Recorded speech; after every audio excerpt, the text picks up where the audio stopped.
사랑하는 성도 여러분, 한 주간 동안 하나님의 돌보심과 은혜 속에서 평안하셨죠? 네. 반복되는 그래서 어찌 보면 굉장히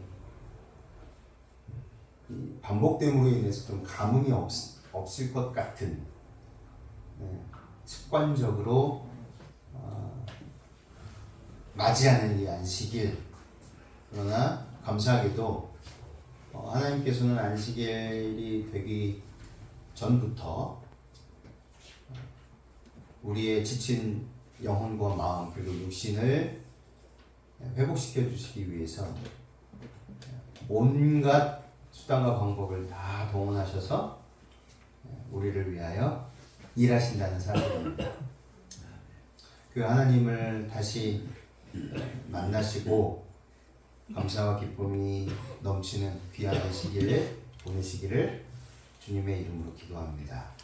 네, 저번 시간에 마지막 심판의 세 국면 살펴보았고 첫 번째 국면 중에 세 국면 중에 첫 번째 재림전 심판, 조사 심판에 대해서 100%는 아니지만 그래도 저희가 짧은 시간에 살펴보았습니다. 조사 심판만을 가지고도 또 여러 시간이 걸리기 때문에 저번 시간에는 그냥 뼈대만 저희가 살펴보았고요. 오늘은 잠깐 그 세 국면 중에 두 번째 국면과 세 번째 국면, 천년기 심판, 천년기 후에 그 완결 심판, 집행 심판 살펴보고, 그리고 이 심판의 필요성, 그리고 성경에서 말하는 이 심판의 근거와 이해에 대해서 잠시 살펴보도록 하겠습니다. 저번 시간에 우리가 이 부분을 살펴보았습니다. 재림전 심판, 그리고 천년기 심판, 천년기 후 심판. 저번 시간에는 재림전 심판에 대해서 살펴보았죠.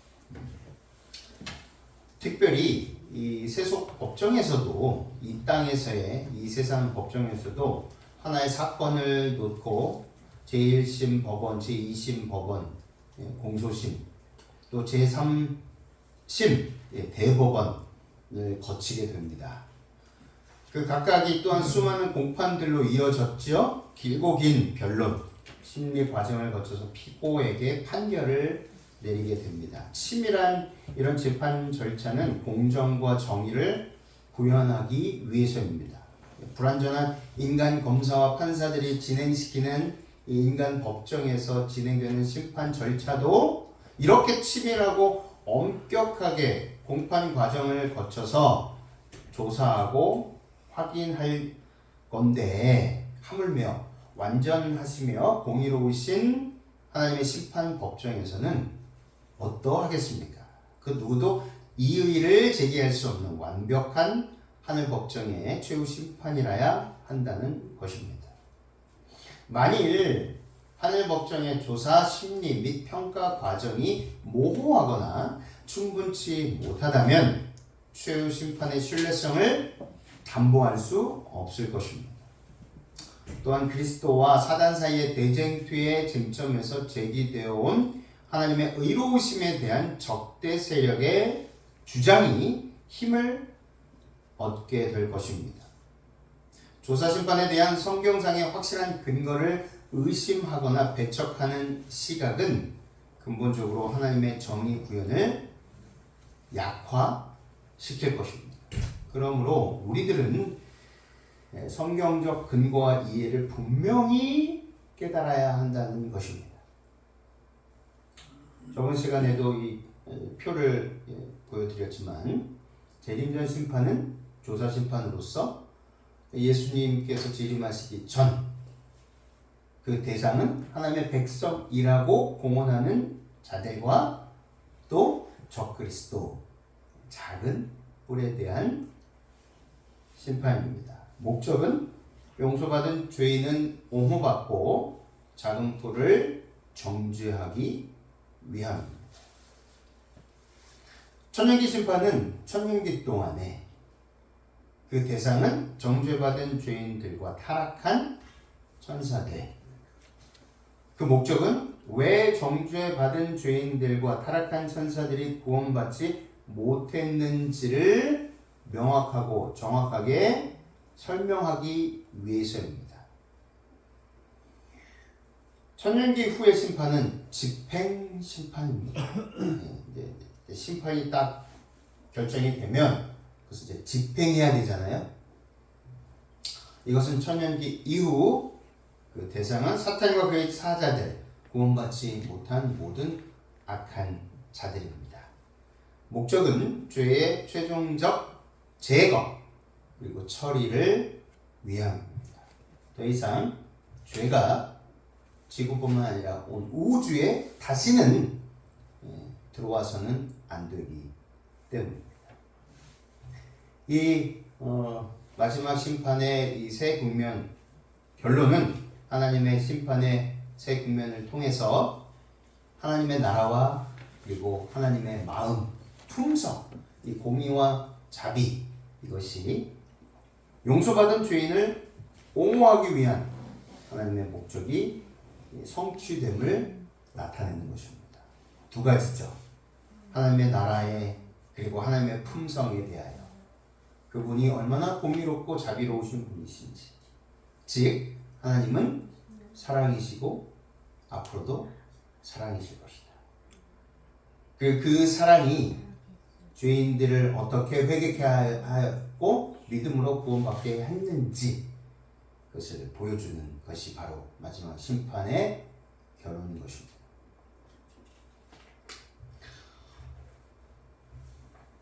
그 세 국면의 두 번째 국면 천년기 심판은요 이렇습니다. 계시록 20장 4절에 내가 보좌들을 보니 거기 앉은 자들이 있어 심판하는 권세를 받았더라. 제자 요한은 성도들이 천년기 동안의 심판에 참여할 것을 보았습니다. 그 부분이 계시록 20장 1절로 4절에 있습니다. 또 내가 보매 천사가 무저갱의 열쇠와 큰 쇠사슬을 그의 손에 가지고 하늘로부터 내려와서 용을 잡으니 곧 옛 뱀이요 마귀요 사탄이라 잡아서 1000년 동안 결박하여 무저갱에 던져 넣어 잠들고 그 위에 임몽하여 1000년이 차도록 다시는 만국을 미혹하지 못하게 하였는데 그 후에는 반드시 잠깐 노일이라. 또 내가 보좌들을 보니 거기에 앉은 자들이 있어 심판하는 권세를 받았더라. 또 내가 보니 예수를 증언함과 하나님의 말씀 때문에 목배임을 당한 자들의 영혼들과 또 짐승과 그 우상에게 경배하지 아니하고 그들의 이마와 손에 그의 표를 받지 아니한 자들이 살아서 그리스도와 더불어 1000년 동안 왕노릇 하리라. 이 살아서 그리고 예수님을 믿고 죽은 의인들 그리고 살아서 예수님을 영접한 의인들이 함께 이 심판에 동참한다는 사실입니다. 이때는 성경이 말하는 사탄과 그의 사자들을 심판할 때이다라고 베드로도 말을 했습니다. 베드로서 2장 4절 하나님이 범죄한 천사들을 용서하지 아니하시고 지옥에 던져 어두운 구덩이에 두어 심판 때까지 지키게 하셨다. 심판 때까지. 집행 심판이 이루어지기 전까지. 유다서 6절에도 이렇게 나와 있습니다. 또 자기 지위를 지키지 아니하고 자기 처소를 떠난 천사들을 흠날의 심판까지 영원한 결박으로 흑암에 가두셨으며. 요한계시록과 또 베드로 후서와 유다서에도 이 천년기 심판에 대해서 분명하게 서술해 놓았습니다. 그리고 사도 바울이 성도들이 세상과 천사들까지도 심판할 것이라고 이야기를 하였습니다. 고린도전서 6장 2절 3절 성도가 세상을 판단할 것을 너희가 알지 못하느냐. 그렇죠. 구원받은 성도들이 그 심판에 참여한다는 말씀입니다. 세상도 너희에게 판단을 받겠거든 지극히 작은 일 판단하기를 감당하지 못하겠느냐. 우리가 천사를 판단할 것을 너희가 알지 못하느냐. 그러하고도 하물며 세상 일이랴. 이것은요 사도 바울이 성도들이 세상과 천사들까지도 심판에 할 때 예수님과 함께 참여할 것을 주장하는 말씀입니다. 그래서 천년계 심판은 누가 구원을 받을 것인지 잃어버린 바 될 것인지를 결정하지 않습니다. 하나님께서는 재림 전에 그 결정을 하십니다. 그때에 부활하거나 생천하지 못한 모든 자들은 영원히 구원받지 못합니다. 의인들이 참여하는 심판은 악인들이 구원받지 못하는 이유에 대한 의인들의 의문을 풀어주는 데 그 목적이 있다는 것입니다. 하나님께서는 당신께 영생을 받은 자들이 그분의 지도를 완전히 신임하기를 원하십니다. 그러므로 그분께서는 당신의 자비와 공의의 행사를 그들에게 계시하실 것이다라는 것입니다. 이 땅의 법정에서도 배심원들이 있잖아요. 배심원들이 피고인이 정말 어떠한 범죄를 저질렀는데 그것이 조사해 보았더니 사실이었다라는 것이 명확하게 그 증거를 통해서 드러났을 때 그 모든 것들을 지켜보게 되는 것입니다.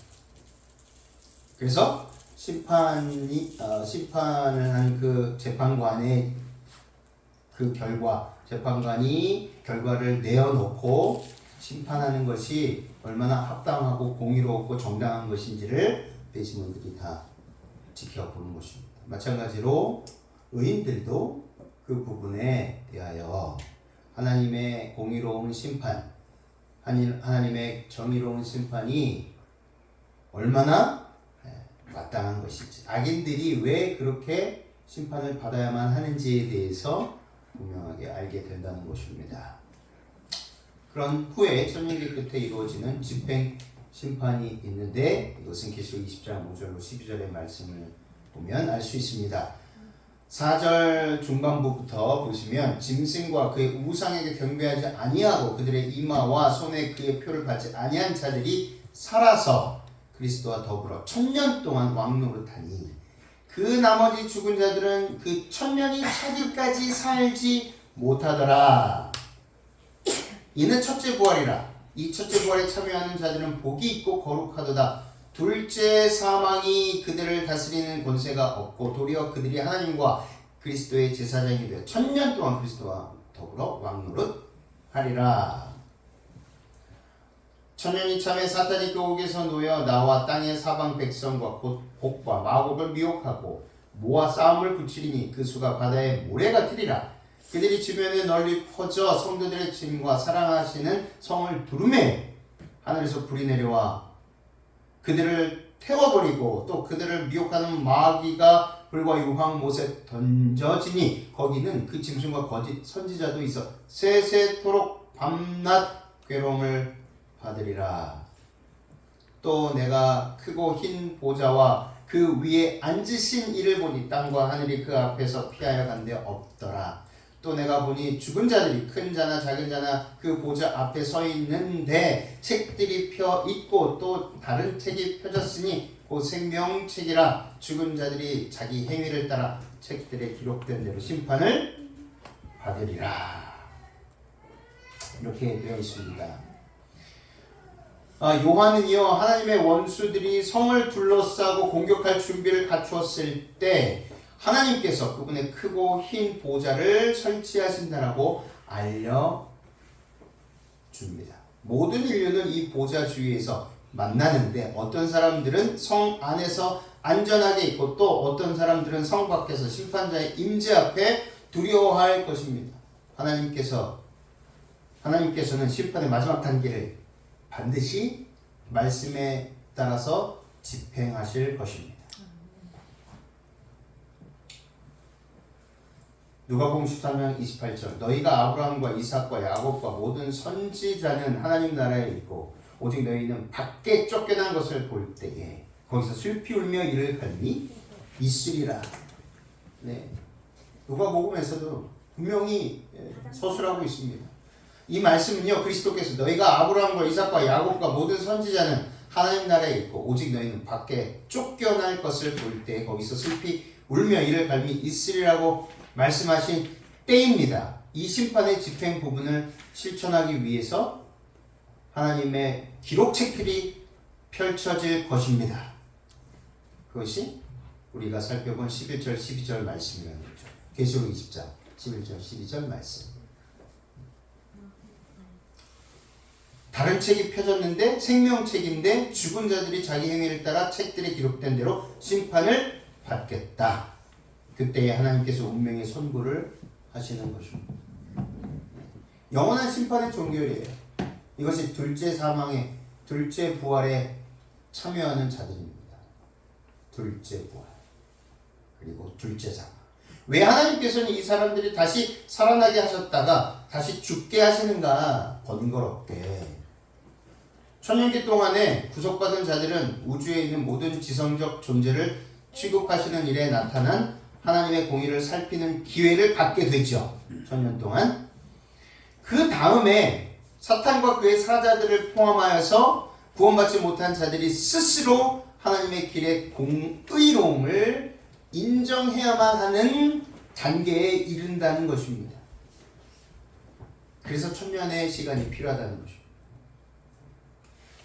구원받은 의인들뿐만 아니라 영원한 그 집행 심판의 주인공이 되는 악인들까지도 하나님의 구원하심 그리고 마지막 심판의 공의로움 그것을 스스로들이 다 인정해야 하는 시간이 필요하다는 것입니다.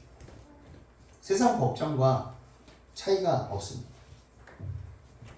로마서 14장 10절 내가 어찌하여 내 형제를 비판하느냐 어찌하여 내 형제를 업신여기느냐 우리가 다 하나님의 심판대 앞에 반드시 서야 할 것이다.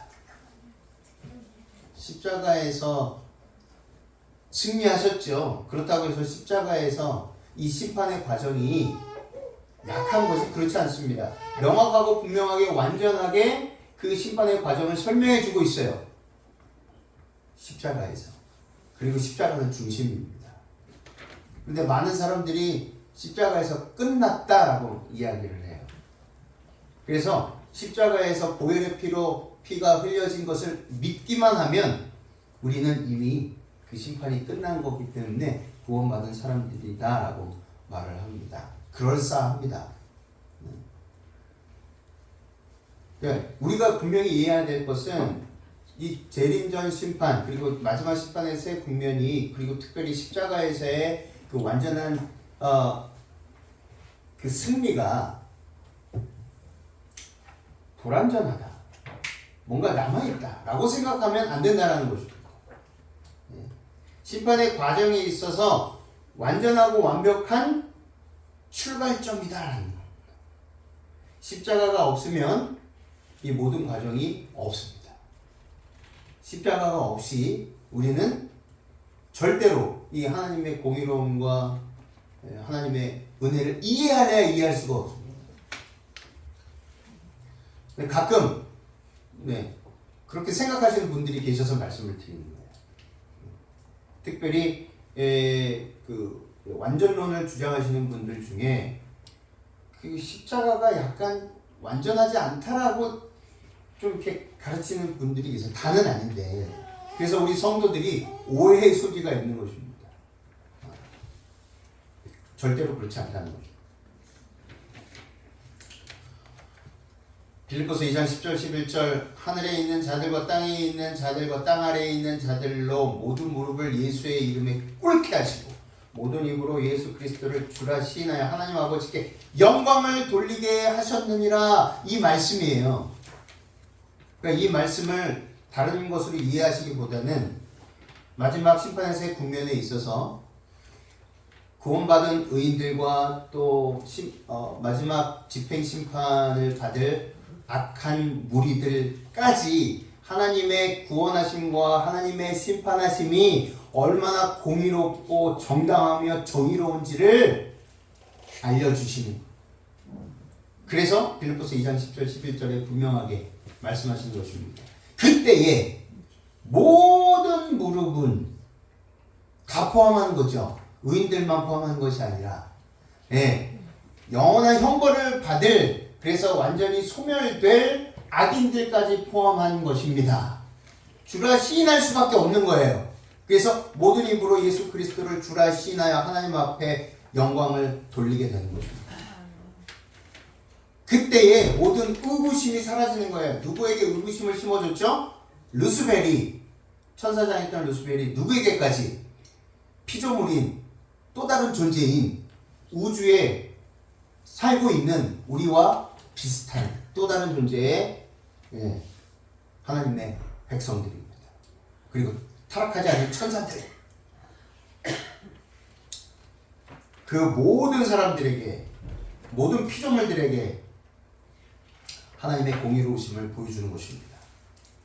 이사야 45장 22절 23절 땅의 모든 끝이여 내게로 돌이켜 구원을 받으라. 나는 하나님이라 다른 이가 없느니라. 내가 나를 두고 맹세하기를 내 입에서 공의로운 말이 나갔은즉 돌아오지 아니하나니 내게 모든 무릎이 꿇겠고 모든 혀가 맹세하리라 하였느라. 그때 하나님의 공의에 대한 의문은 영원히 해결될 것입니다. 영생을 받는 자들은 그분에 대한 흔들리지 않는 믿음을 갖게 될 것입니다. 죄가 다시는 우주를 훼손하지 않을 것이며 그 거민들을 황폐케 하지 않을 것입니다. 그래서 최후 심판의 의미는 이렇습니다. 최후 심판은 그리스도와 사단 사이의 대쟁투에서 그리스도의 궁극적인 승리를 말한다. 그렇죠? 죄의 문제는 한 개인의 문제로 끝나는 것이 아니다. 우주적 존재들이 죄의 문제 해결책을 주목하고 있어서 공개적이고 공정한 심리가 진행되어야 하는 것이다. 맞죠? 맞습니다. 영적 통찰력으로 살펴볼 때 신학적이고 도덕적 의미를 발견하게 되는 것입니다. 그 두 번째는 무엇이냐면 최후 심판의 의미에서 첫 번째는 이렇고 두 번째는 최후 심판은요 그리스도의 성소 공사의 완결에 예표되어 있습니다. 성소를 통해서 말씀하셨기 때문입니다. 세 번째, 심판은요 하나님의 의로우심을 우주적으로 입증합니다. 이사야 26장 9절 밤에 내 영혼이 주를 사모하여 싸운즉 내 중심이 주를 간절히 구하오리니 이는 주께서 땅에서 심판하시는 때에 세계의 거민이 의를 배움이니이다. 이사야 선지자를 통해서 아주 명확하게 말씀해 주셨어요. 세계의 거민, 이 땅뿐만이 아니라 온 우주에 존재하는 피조물까지라도 하나님의 정부는 하나님의 나라와 정부 그리고 하나님은 거짓말쟁이가 아니다. 루스벨이 말했던 것이 거짓말이라는 것이야. 그것을 배우는 것입니다. 골로새 3장 25절 불의를 행하는 자는 불의의 보응을 받으리니 주는 사람을 외모로 취하심이 없느니라. 네 번째 심판은요 당사자에게 죄와 악을 깨닫게 합니다. 죄는 반드시 없어져야 되는 것, 사라져야 되는 것, 그걸 깨닫게 하는 것입니다. 다섯 번째 심판은 인간의 선택과 행위에 있어서 자유와 책임성을 각성시킵니다. 하나님께서 우리를 자유로운 존재, 악을 선택할 수도 있고 의를 선택할 수도 있는 존재를 창조하셨잖아요. 그러면서 반드시 그렇게 창조하시면서 우리가 개인적으로 져야 할 책임이 분명히 있다는 것을 깨닫게 해주시는 것입니다. 여섯 번째 심판은요 구속 구원의 완결이다, 완성이다. 그래서 반드시 심판이 있어야 되는 거죠. 그리고 어떤 심판이나 마지막 새 국면에 나타나 있는 매우 합리적이고 공의로운 공정한 심판이 있어야 된다. 그렇죠? 왜 의인들이라고 얘기하며 왜 이 사람 똑같은 죄인이었는데 왜 이 사람들은 구원을 받고 왜 저 사람들은 구원을 받지 못하는 거에 대한 분명한 그 심리와 조사가 있어야 되고 그거에 따라서 공정한 재판이 있어야 된다는 것. 일곱 번째 심판은요, 우주와 인간 역사가 하나님의 뜻과 목적을 향하여 전진하고 있는 것을 보여주고 있다는 것입니다. 하나님은 정말 사랑이시다. 그것이 명확하게 드러난다는 것이죠. 여덟 번째 심판은 인간으로 하여금 용서의 절박한 필요성을 상기시키고 보응하는 일은 하나님의 권한에 속하며 보복을 하나님께 맡기고 그리스도를 본받아 용서하는 자가 되게 만들게 됩니다. 그것이 심판을 하는 그 정신입니다. 로마서 12장 19절 내 사랑하는 자들아 너희가 친히 원수를 갚지 말고 하나님의 진노하심에 맡기라 기록되었을 때 원수 갚는 것이 내게 있으니 내가 갚으리라고 주께서 말씀하시니라. 근데 우리가 자꾸 심판하죠. 우리가 자꾸 심판합니다. 정죄의 정신이 심판이기 때문에. 근데 하나님께서 분명히 말씀하셨어요. 그거는 내 일이야, 네 일이 아니라. 너희들은 또 보세요. 감옥에 갇혔어요. 똑같이 쇠창실에 있는 감옥에 갇히면서 그 쇠창실을 부여잡고 내가 너를 내가 보니 너는 참 어떻게 사면받을 수 없을 것 같아. 얼마나 웃깁니까? 감옥에서 같이 갇혀있는 처지인 사람들끼리 내가 봤을 때 너는 정말 악한 사람이야. 그러면 본인은 악하지 않게 억울하게 들어온 겁니까? 물론 억울하게 들어온 사람들도 있겠지만 억울하게 들어온 사람들은 그렇게 말을 하지 않죠. 이율 배반적인 것입니다. 베드로전서 2장 2절 23절 그는 죄를 범하지 아니하시고 그 입에 거짓도 없으시며 욕을 당하시되 맞대 욕하지 아니하시고 고난을 당하시되 위협하지 아니하시고 오직 공의로 심판하시는 이에게 부탁하십니다. 그렇게 사셨죠? 그럴 필요가 없으신데 그렇게 사신 거예요. 그러면서 말씀하시잖아요. 요한복음에 아버지께서 아들에게 심판의 권한을 다 주셨느니라. 원래 아들 하나님도 심판장이신데도 불구하고 그렇게 표현을 하신 겁니다. 우리의 모본으로서 어떻게 사는 것이 마땅한지를 보여주신 것입니다. 아홉 번째 심판은 의로운 삶을 위한 동기를 제공합니다. 의로운 삶을 위한 동기. 그리고 마지막 열 번째는 복음 선교의 그 동인을 제공합니다. 복음 선교에 왜 그 복음 선교가 필요한지 그것을 보여주는 것입니다. 그 당위성을 보여주는 거예요.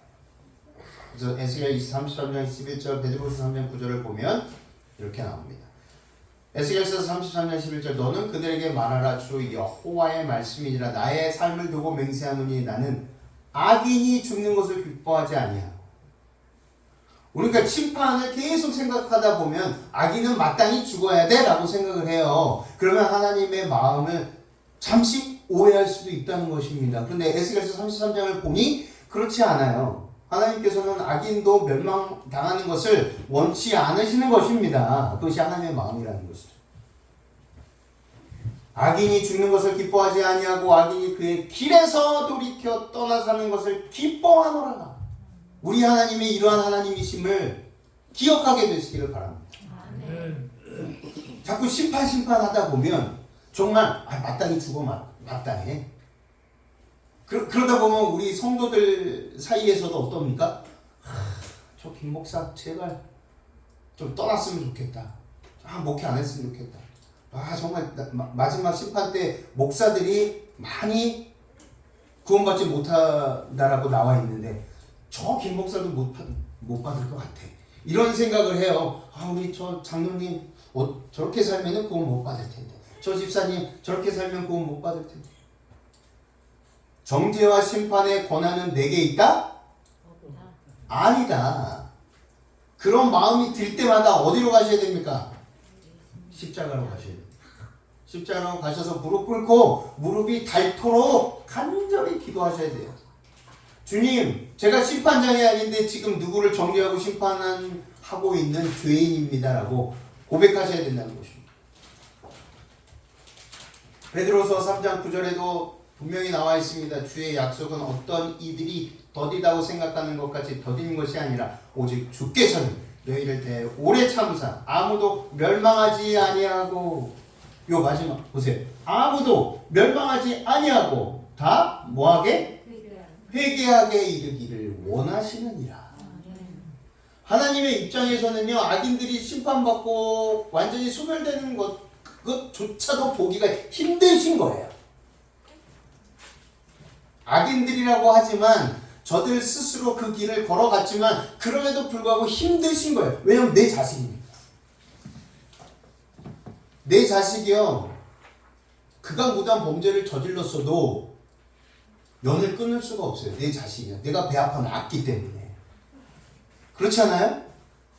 아주 극악무도한 살인범이라 할지라도 그가 돌이킬 수만 있다면 차라리 내 목숨을 바꿔서라도 내 아들을 구원해내고 싶은 게 엄마의 마음, 아빠의 마음이에요. 그게 부모의 마음 아니겠습니까? 그러니 이 마지막 심판의 새 국면에 있어서 절대로 오해하지 않게 되시길 바랍니다. 하나님의 마음을, 우리 아버지의 마음. 최후 심판에 있어서 삼위 하나님의 역할이 이렇습니다. 판결하시는 재판관, 왜냐하면 이양하셨기 때문에 아버지께서, 그렇죠. 요한복음 5장 22절에 예수 그리스도 아버지께서 아무 심판하지 아니하시고 심판을 다 아들에게 맡기셨느니라. 아버지 하나님은 그러면 주재하시는 재판관으로 나오십니다. 그리고 성령 하나님은 지도하시는 재판관으로 나오십니다. 이것이 최후 심판에 있어서 삼위 하나님, 세 분 하나님의 역할 분담인 것입니다. 이제 요 몇 가지를 좀 살펴보고 마칠 텐데요. 구약 성서에 나타난, 구약 성경에 나타난 재림전 심판. 저번에 아담과 하와에 대한 조사 심판이에요. 최후 심판 이전 시간대에 있는 심판들이 많이 있지만 그 원형은 창세기 3장에 나옵니다. 아담과 하와는요, 여호와의 명령을 어기고 반역했습니다. 에덴에서 일어난 사건들을 다 아신 예수 그리스도께서 친히 하늘에서 첫 조상이 숨었던 장소로 내려오시어 재판 법정을 세웠습니다. 그리고 신문하셨어요. 그리고 이 네 가지 신문 사항이 나옵니다. 첫 번째는 뭡니까? 죄인을 찾으셨어요. 다 아셨음에도 불구하고 굳이 이 과정을 기록해 놓으셨다는 거예요. 어디 있느냐? 아십니까? 모르십니까? 모르셔서 질문하신 거예요? 아니에요. 스스로 자백하고 고백할 수 있는 기회를 주시기 위함이에요. 회개할 수 있는 은혜의 시간을 주시기 위함이었다는 거예요. 죄인을 찾으셨어요. 그리고 두 번째, 조사 심판을 진행하죠. 죄의 사실을, 여부를 조사하십니다. 왜 그랬니? 그랬더니 아담이 뭐라 그래요? 이렇게 손가락질을 하죠. 바로 누구에게? 와이프에게. 아담이 죄를 선택하기 이전에는 뭐 했어요? 그 부조선지자도 잘 나오죠. 죄 짓기 전에는 하나님의 형성과 모양 그대로 완벽하게 100% 있었기 때문에 내가 사랑하는 저 아내와 죽겠다라고 결심한 거예요. 원망하지 않았어요. 왜냐하면 죄를 선택하기 이전이었기 때문에. 알았어요. 또 다른 하와를 주시겠다는 것도 알았습니다. 그럼에도 불구하고 하나님의 사랑으로 그가 스스로 선택했던 길이었어요. 근데 죄를 선택한 이후에 그가 어떻게 변했습니까? 가장 첫 번째, 남 탓한 거죠. 남 탓한 거예요. 그게 죄를 짓고 난 인류의 첫 번째 모습이었어요. 우리의 모습이고요. 지금도 우리가 가장 먼저 쉽게 하는 게 뭐예요? 남 탓하는 거예요. 애들이 보면은 어때요? 집안에서도 보면 막 엄마와 아빠와 이렇게 옥신각신 하면 가장 먼저 아이들이 하는 입에서 나오는 말이 뭐예요? 엄마 때문에, 아빠 때문에, 형 때문에, 혜성이 때문에, 형아 때문에, 누나 때문에. 그놈의 때문에가 막 이렇게 들려요. 네. 그래서 제가 얘기해요. 때문에 그러지 말고 덕분에 좀 얘기하고 살자. 엄마 덕분에, 형아 덕분에, 우리 혜성이 덕분에, 누나 덕분에, 언니 덕분에 내가 이렇게 오늘도 행복하게 살 수 있습니다. 여러분, 때문에 이제 버리시고 덕분에로 사시기 바랍니다. 네. 부부가 이렇게, 부부도 있고 우리 아기들도 있고 오래 사신, 정말 50년, 60년 이렇게 사신 분들도 계시고, 50년, 60년 살면은 아예 등도 보지도 않고 다른 방에 가서 사신다면서요? 그러시면 안 됩니다. 50년 쉬면 사셔도 이렇게 얼굴을 마주보고 좀 불편하더라도 이제는 좀 불편하더라도 마주보고 예, 주무셔야 돼요. 저희들도 가끔 이렇게 따로 편하다는 이유로 따로 이렇게 자는데 안 되겠더라고요. 부부는 항상 같이 있어야 돼요. 세 번째, 책임 전가와 책임 소재를 밝히죠. 그래서 하와가 아담, 또 아담이 뱀, 그렇죠? 이런 식으로. 그리고 복음을 선언하십니다. 3장 15절에 내가 반드시 살려주겠노라. 너희들이 범죄하였고 너희들이 결국은 그 심판을 받지만 그 심판받는 그 과정 속에서 그 모든 심판을 주관하지만 또 희한하게 그 심판의 결과를 당신께서 창조주 하나님께서 내가 감당하겠다라고 말씀하십니다. 복음의 핵심이죠. 감당하겠다. 내가 감당하겠다. 심판을 우리가 받아야 되잖아요. 근데 그 심판의 결과를 당신께서 감당하시겠대요. 정말 이해할 수 없는 것입니다. 다섯 번째, 형벌을 선언하십니다. 뱀에게. 그리고 의의 가죽옷을 입히시죠. 옹호와 회복을 말씀하시는 거예요. 그리고 일곱 번째, 생명나무로 나아가는 길을 여십니다. 이렇게 아담과 하와의 첫 번째 범죄 사실에서도 우리는 재림전 심판, 조사 심판을 발견할 수 있게 되는 거예요. 하나님께서 그냥 막무가내로 그냥 너 불순종해서 너 끝 이러지 않으셔요. 왜? 무엇 때문에? 육하 원칙에 따라서 말씀해 주시는 거예요. 그래야지만이 이 땅에 있는 사는 사람들, 또 악인들, 그리고 우주의 거민들과 천사들과 타락한 천사들까지도 말씀을 보고서 그렇구나, 심판이 정당하구나, 내가 받아야 될 심판이 맞구나라고 이해할 수 있기 때문에 그렇다는 것입니다. 가인에 대한 심판은 어떻습니까? 4장을 보시면 분명하게 이해할 때까지 하나님께서 가인에게 말씀하시죠. 그리고 절대로 차라리 내가 나를 만나는 첫 번째 사람이 나를 죽이겠나이다, 그렇지 않다. 그러면서 하나님께서 가인에게 베푸신 은혜, 회개할 수 있는 기회, 그런 모든 것들을 주신 것이 나옵니다. 그리고 결국 그는 회개하지 않고 돌이키지 않아서 그가 안타깝게도 하나님을 완전히 등지고 창조주를 등지고 자기 아버지를 배신하고 배반하는 첫 번째 조상이 되었던 것을 보게 됩니다. 소돔과 고모라는 어떻습니까? 창세기 18장 19장에도 분명하게 현장 확인 조사가 선행이 됩니다. 내가 이제 내려가서 그 모든 행한 것이 과연 내게 들린 부르짖음과 같은지 그렇지 않은지 내가 보고 알려 하노라. 너희들이 얘기한 것이 분명한지 아심에도 불구하고 다시 반복해서 말씀하시는 거예요. 정말 그런지 그렇지 않은지를 확인하겠다. 이거는 설명해서 넘어가겠습니다. 부자전서 78쪽에 이제 가인에 대해서 말씀하시면서 이렇게 서술해 놓으셨어요. 사단은 매우 정열적으로 수많은 가면을 쓰고 하나님의 품성과 정부를 허위로 대표하기 위해 끊임없이 활동하고 있다. 사단은 광범위하고도 잘 조직된 계획과 놀라운 능력을 가지고 세상 거민들을 그의 기만 아래 장악해 두기 위하여 일하고 있다. 무한하시고 온전히 지혜로우신 하나님께서는 시초부터 심할까지를 보시며 악을 다루시는 그분의 계획은 광범위하고 포괄적이었다. 그분의 목적은 단순히 반역을 진압하는 것뿐만 아니라 온 우주 앞에 반역의 진정한 본질, 반역의 진정한 정신이 드러나도록 하는 것입니다. 사단, 하나님께서는 그가 어떤 존재인지 백일하게 드러날 수 있게끔 시간을 두신 것입니다. 일부러 그런 게 아니라 우리 괴롭히라고 그렇게 하신 게 아니라. 그렇죠? 아간의 심판은 어떻습니까? 조사 심판의 과정을 다 거치셨어요.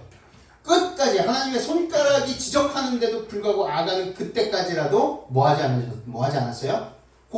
자백하지 않았어요.